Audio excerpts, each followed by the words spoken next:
Hello everyone, I welcome you on ECMA classes. आज हम cover करने वाले हैं ऑपरेशन मैनेजमेंट के MCQ, जो कि मैंने कल एक वीडियो डाला था MCQ का। उसमें कुछ क्वेश्चन हमने डिस्कस किया था, उसके बाद हम आज डिस्कस करेंगे। ठीक है, तो चलिए स्टार्ट करते हैं। उससे पहले अगर आपने चैनल को सब्सक्राइब नहीं किया तो सब्सक्राइब कर लीजिए और अपने दोस्तों के साथ शेयर कर कीजिए। चलिए बढ़ते हैं क्वेश्चन की तरफ। सबसे पहला क्वेश्चन, ये जो क्वेश्चन है इसमें आपको बताना है कि इसमें आंसर क्या होगा, क्योंकि ये क्वेश्चन वो है जो हमने कल डिस्कस किया था। क्वेश्चन है generally the size of the order for production in job production is small, large, medium और वेरी लार्ज। तो इसका आंसर क्या होगा वो आप हमें कमेंट सेक्शन में बताइए। वीडियो के एंड में मैं इसका आंसर करूँगा। ठीक है, तो चलिए आज का पहला क्वेश्चन देखते हैं। For making manager, for a marketing manager, the sales forecast is estimate of the amount of unit sale or a specified future period। क्या मार्केटिंग मैनेजर के लिए सेल्स फोरकास्ट क्या रहेगा? क्या एस्टिमेट करना अमाउंट ऑफ यूनिट सेल और specified future period, या फिर arranging the salesman to different segment of the market, या option C to distribute the goods through transport to satisfy the market demand, या फिर option D to plan the sales method. तो marketing manager के लिए जो है sales forecast किस type की होगी? वो होगी, आंसर है इसका A, estimate of the amount of unit sale. यानी कि वो जो मार्केटिंग मैनेजर है वो यूनिट सेल को एस्टिमेट करेगा और फ्यूचर पीरियड को स्पेसिफाई करेगा कि कितने पीरियड में कितना यूनिट सेल करेंगे हम। ये होगा मार्केटिंग मैनेजर के लिए सेल्स फोरकास्ट। अब हम अगले क्वेश्चन की तरफ बढ़ते हैं। तो नेक्स्ट क्वेश्चन में है the time horizon selected for forecasting depends on. Time horizon जो सिलेक्टेड है फॉर फोरकास्टिंग वो किस पे डिपेंड करता है? तो ऑप्शन में है, चार ऑप्शन है, जिसमें ए है the saleability of the product, the selling capacity of salesman, purpose for which forecast is made, और ऑप्शन डी है time required for production cycle. तो दोस्तों इसका जो आंसर है वो हो जाएगा आपका option number C, purpose for which forecast is made. तो टाइम हॉरिजॉन हम कैसे सिलेक्ट करेंगे फोरकास्टिंग के लिए? वो डिपेंड करता है कि फोरकास्ट हम किस पर्पस के लिए कर रहे हैं। ठीक है, तो इसका आंसर आपको मिल गया ऑप्शन सी। अब हम नेक्स्ट क्वेश्चन पे देखते हैं। फॉर प्रोडक्शन प्लानिंग के लिए फोरकास्टिंग कौन सा वाला यूज़फुल होगा? लॉन्ग टर्म, मीडियम टर्म या फिर शॉर्ट टर्म? और फिर ऑप्शन डी में है फोरकास्टिंग यूजफुल ही नहीं होगा प्रोडक्शन प्लानिंग के लिए। तो ऐसा है क्या? तो इसका जो आंसर है वो है ए, शॉर्ट टर्म फोरकास्टिंग यूजफुल होगा प्रोडक्शन प्लानिंग के लिए। प्रोडक्शन प्लानिंग के लिए जो है शॉर्ट टर्म फोरकास्टिंग यूजफुल होगा, जो नॉर्मली 1 से 2 महीने के अंदर का होता है शॉर्ट टर्म फोरकास्टिंग। ठीक है, 1 से 3 महीने, सॉरी, वो शॉर्ट टर्म फोरकास्टिंग हम करेंगे 1 से 3 महीने की, उससे हम प्रोडक्शन प्लानिंग कर सकते हैं। ठीक है, उसके लिए प्रोडक्शन प्लानिंग के लिए हमें जो फोरकास्ट करनी है वो 1 से 3 महीने की, यानी कि शॉर्ट टर्म फोरकास्टिंग यूजफुल होगी। चलिए अब नेक्स्ट क्वेश्चन पे देखते हैं। फोर्थ क्वेश्चन में है in general medium range forecasting period will be approximately. General medium range यानी कि in general medium range of forecasting कितने पीरियड की होती है? जैसे मैंने शॉर्ट टर्म की बताई कि 1 से 3, तो वैसे ही फोरकास्टिंग पीरियड जो मीडियम रेंज की है उसकी पीरियड क्या रहेगी? तो ऑप्शन में दिया हुआ है 5 to 10 years, 2 to 3 days, 3 to 6 month, 10 to 20 years। तो इसका जो ऑप्शन है वो आंसर है वो ऑप्शन सी है, 3 to 6 मंथ। ठीक है, 3 to 6 मंथ में, जब हम 3 to 6 मंथ के लिए अगर हम फोरकास्टिंग कर रहे हैं तो वो मीडियम रेंज फोरकास्टिंग होगी। अब हम फिफ्थ क्वेश्चन में देखते हैं range of long range forecasting period. Forecasting period range of long range forecasting period में बी अप्रॉक्सीमेटली। लॉन्ग रेंज की फोरकास्टिंग जब हम करते हैं तो उसकी पीरियड क्या होती है? 1 से 2 वीक्स, 2 to 3 months, 1 year और एवं 5 years। तो इसका जो आंसर है वो है एवं 5 year, यानी कि डी। क्योंकि 2 to 3 मंथ तो शॉर्ट टर्म में आ जाएगा, 3 to 6 मंथ इस ऑप्शन में दिया नहीं है, नहीं तो वो मीडियम रेंज में आता है, और फिर एवं 5 year जो है लॉन्ग रेंज में आएगा। अब हम देखते हैं question number 6। To plan for future man power requirement, future man power requirement के लिए कौन सा फॉरकास्टिंग यूज़फुल होगा या कौन सा फॉरकास्टिंग यूज हम करते हैं। तो फ्यूचर मैन पावर के लिए हम कौन सा यूज़ करते हैं। ऑप्शन में गिवन है short term forecasting is use, long range forecasting is use, medium range forecasting is use और there is no need to use forecasting, क्योंकि फ्यूचर जो है अनसर्टेन है। तो इसका जो राइट आंसर है वो है B, long range forecasting. Man power requirement के लिए हम फ्यूचर में हमें कितना मैन पावर रिक्वायरमेंट है उसको प्लान करने के लिए हम कौन सा फॉरकास्टिंग यूज़ करेंगे, लॉन्ग रेंज फॉरकास्टिंग, यानी कि एबव 5 ईयर्स वाला। ठीक है।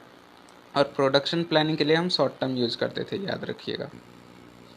क्वेश्चन नंबर 7 में long range forecasting is useful in, long range forecasting किस में यूज होती है। एक तो मैन पावर में, जो कि अभी हमने क्वेश्चन देखा, क्वेश्चन नंबर 6, जिसमें लॉन्ग रेंज फॉरकास्टिंग को मैन पावर रिक्वायरमेंट फ्यूचर में के फॉरकास्टिंग में हम यूज़ करते थे।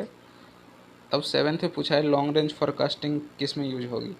तो ऑप्शन में है plan for research and development, B है to schedule jobs in job production, option C है in purchase the material to meet the present production demand, option D है to assess manpower required in the coming month.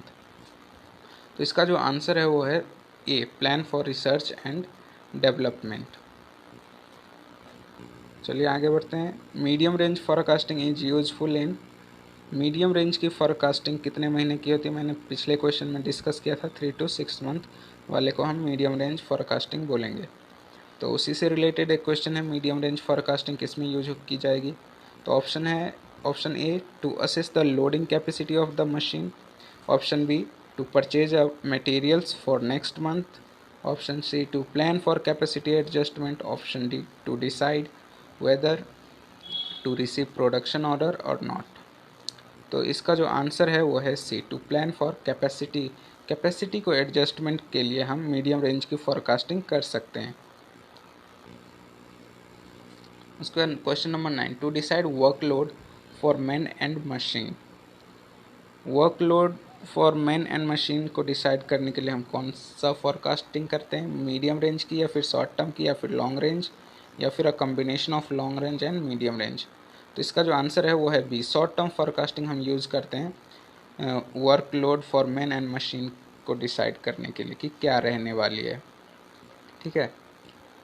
अब हम अपने 10th question की तरफ बढ़ते हैं। Important factor in forecasting production is, forecasting production के लिए इंपॉर्टेंट फैक्टर क्या है, एनवायरमेंटल का चेंज होना या फिर अवेलेबल कैपेसिटी ऑफ मशीन या फिर disposable income of the consumer या फिर changes in the preference of the consumer. तो इसका जो आंसर है वो राइट आंसर है B, available capacity of machine.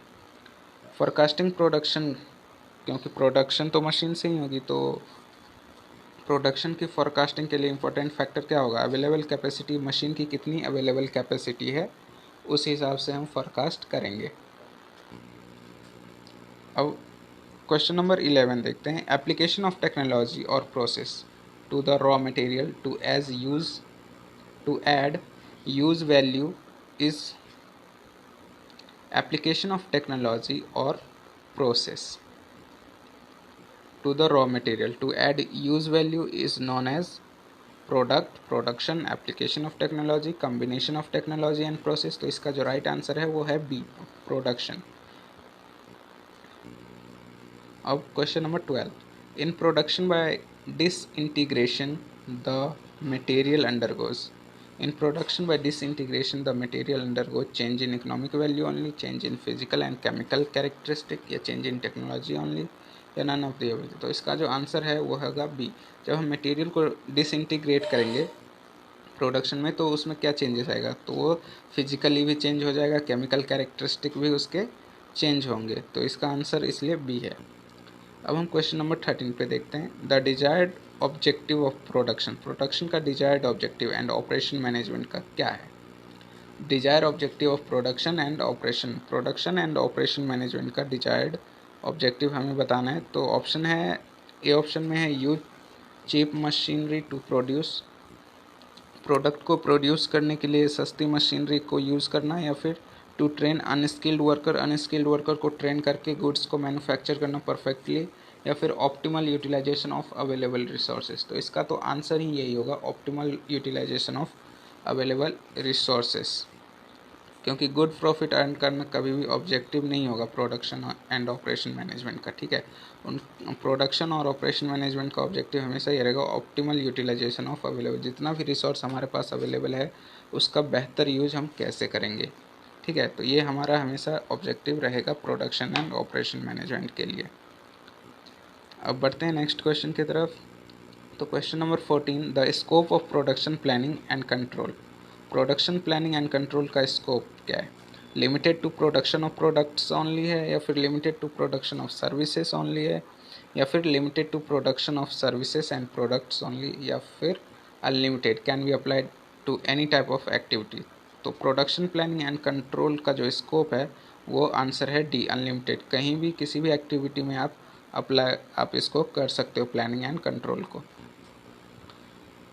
अब हम क्वेश्चन नंबर 15 देखते हैं। Manufacturing system often produce standardise product. Manufacturing system क्या प्रोड्यूस करता है? स्टैंडर्डाइज प्रोडक्ट, या फिर standardise product in large volume में, या फिर standard product in large volume, या फिर product and services in limited volume. तो इसका जो आंसर है वो है ए, स्टैंडर्डाइज्ड प्रोडक्ट्स।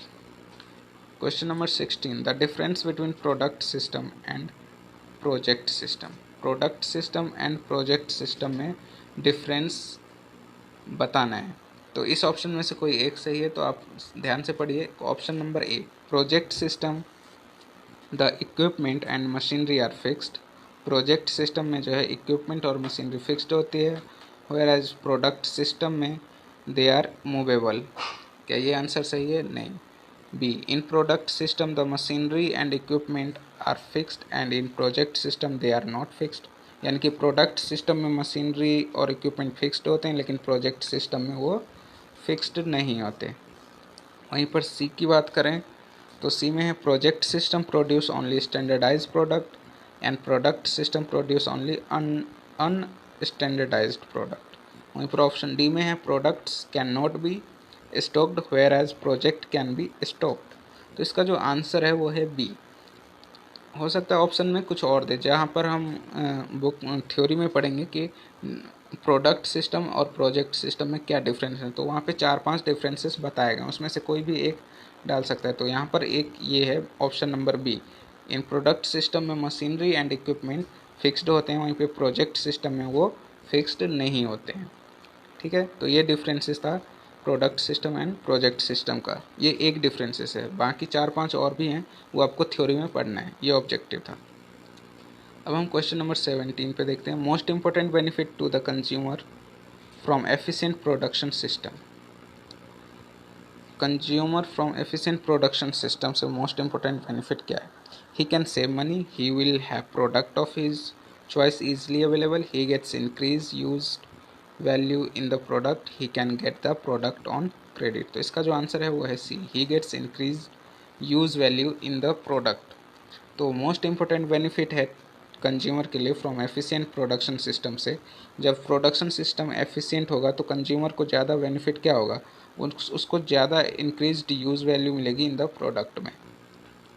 अब हम क्वेश्चन नंबर 18 देखते हैं। Two important function that are to be done by production department. दो इम्पोर्टेंट फंक्शन हमें बताना है जो कि प्रोडक्शन डिपार्टमेंट डन करती है।